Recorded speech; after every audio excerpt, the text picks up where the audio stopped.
Hey everybody, Joe, We the People Firearms Academy in St. Charles, Illinois. Got a couple things to talk to you about today, but before we get into that, I would like to ask anybody here, or anybody that's watching, if you haven't signed up for a class so far, whether it be Pistol 1, Concealed Carry, Advanced Concealed Carry, I've got rifle classes we're going to be scheduling soon. Go down to the description, check out that link, and sign up for a class, okay? So let's get into what I want to talk about today. Okay, there's been a few bills that were submitted that are getting hearings now. One of them I talked to you guys about a couple months ago, and that was House Bill 1057. That is the anytime you want to buy ammo, you have to do it through an FFL. We can't have it shipped to our houses anymore. So one thing I gotta ask is, if we can't have ammo shipped to our houses anymore and we have to go through a background check every time we buy a gun, why is there a need for the FOID anymore? Somebody answer me that. So if the way it's going to be if this passes is you have to go through a background check to have a FOID. That's how it is right now. That's how it always has been since the 60s. You have to go through a background check to get a FOID, but you also have to go through another background check to get a concealed carry license. After that, anytime you want to buy a gun, you have to go through a background check every time you buy a gun. And because they did away with expiration dates and issue dates on FOIDs and CCLs now, you got to get background checked every time you buy ammunition through an FFL.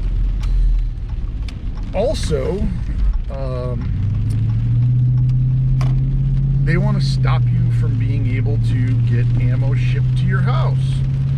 So if I'm, looking for ammo and I got classes coming up or something like that, or I need home defense ammo or something, I can't buy it online. I'd have to possibly have it shipped to an FFL, or I would have to go through buy it at a gun store or something like that, which it's going to be way more expensive. I saw a 9mm the other day for 25 cents a round, and if you go into a gun store, try to buy 9mm, this is range ammo, by the way, 9mm range ammo, it's going to be the same exact box, same exact product, but it's going to be in the 60 to 70 cents a round range. So basically what this is going to help do is take home defense and take practice and things like that away from the more disadvantaged communities, to use the left's rhetoric. Anything they do is not to help you, okay? Politicians in general, all right? I'm not saying one side or the other of the aisle as far as that goes. They generally don't do things to help you or that are going to benefit you in your life anymore. So, if I want to buy ammo, I got to go through an FFL. Curiously enough, when all of these bills were supposed to be heard yesterday, the 21st, no, excuse me, was it yesterday? No, 22nd. I'm sorry, the 22nd. They were supposed to be heard yesterday. And I was actually going to go down to Springfield to give oral testimony on this, but the meeting was canceled for no discernible reason. So saved me 8 hours of driving, plus however long I was there. The other curious thing about this is when we tried to go submit witness slips for this, if we were opposed to it, because we are, let's be honest, we're opposed to it, you could not file an opposition witness slip, but you could file a proponent witness slip or a no position witness slip. So somebody on Illinois forums found a way around that. When you create an account on ILGA, you can, specifically for the purpose of filling out witness slips, you can change your position. So you could file it as no position, go into your account, look up, you know, the bills and things like that, select that bill and change it to an opponent. All of the ones that we're going to go over here, they had the same problem. Whether we were for it, you couldn't do it, or if we were against it, you couldn't do it. It would time out. So huge problems there. Next one is going to be House Bill 1062, which if you've had your firearms, if you had to report them lost or stolen, what is it, 3 or more times, your FOID is going to be revoked. So again, we're talking about mainly the lower income neighborhoods, because they tend to see the most robberies. If somebody breaks into your house and steals your gun, whether or not it was in a safe, right? Let's say you kept it in a lockbox, you know, not a huge, you know, 1,000-pound safe, but in a just in a lockbox. Somebody stole that lockbox, or somebody stole your guns, or whatever the case may be. You left your gun in the car because the place where you were going was or had the no gun sign on there, so you left it in your car. Guess what? Somebody breaks in, steals it. That happens 3 or more times, especially if you live in bad neighborhoods. And who needs protection the most is people that live in bad neighborhoods. Guess what? Your FOID is going to be revoked. Next one, House Bill 1064, which is a firearms use and occupancy tax.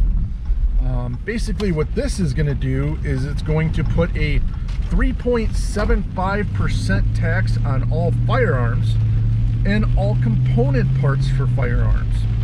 Now, is that going to be optics, slings? Is it going to be, you know, a trigger? Is it going to be a parts kit? Is it going to be, you know, a new barrel?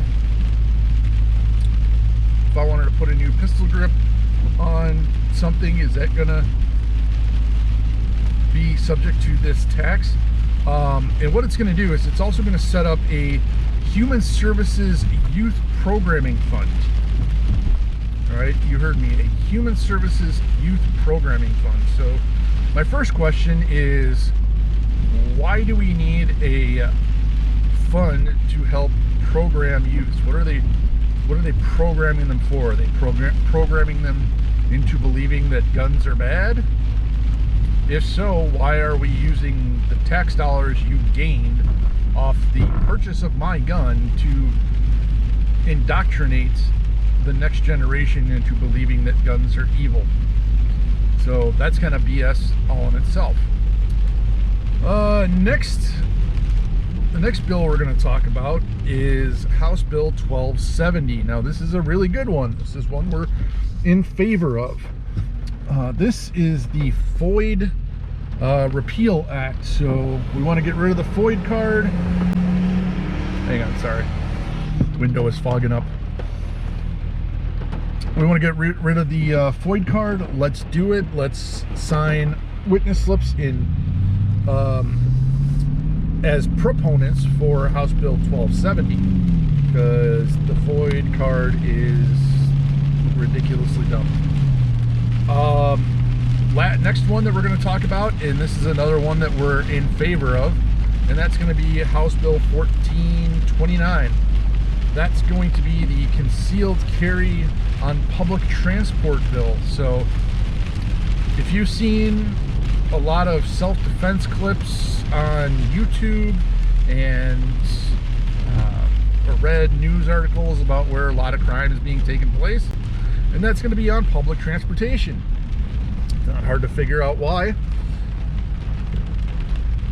but you have gang members preying on, you know, people that are riding the bus, the train, the L, all places you cannot legally carry right now. So let's make it legal to carry in all those places, because there's a lot of crime that's happening in those locations. And the last one we're going to talk about is from one of the biggest anti-gun voices in Illinois, and that's going to be Representative Maura Hirschauer. Now, this is a lady who, before she ran for office, started 2 different chapters of Mom Demands Action in Northern Illinois. Needless to say, she is very, very anti-gun. The bill she put forth was House Bill 3238, and that is to ban armor plates, body armor, and military helmets. So, Maura, I got a question for you. What are you guys planning that you don't want me to be able to defend myself, my personal protection? Why don't you want me to have access to body armor or helmet or something like that? Is it because you guys are trying something tyrannical? I'm willing to bet that's going to be the case. For anybody that needs a history lesson, the Second Amendment was written to give everybody the access to firearms. Okay, the founding fathers were not stupid. They just fought a war against the tyrannical government, and they wanted the people to be able to arm themselves. In which, should a tyrannical government ever rear its ugly head again? Some would say we're already there. Some would say we still need to be diplomatic. Whether you're defending yourself or your home from somebody that's trying to break into your house to do harm to you, whether that's a criminal, whether that's a tyrannical government, you should be able to protect yourself, not only with arms, but body armor, ballistic helmets, things like that. There's no reason that only the police and the government should have access to things like these. Okay, so I am going to close with that. I'm going to wish all of you a really, really wonderful rest of your day. And until I see you guys the next time, I want you to stay safe and have fun on the range.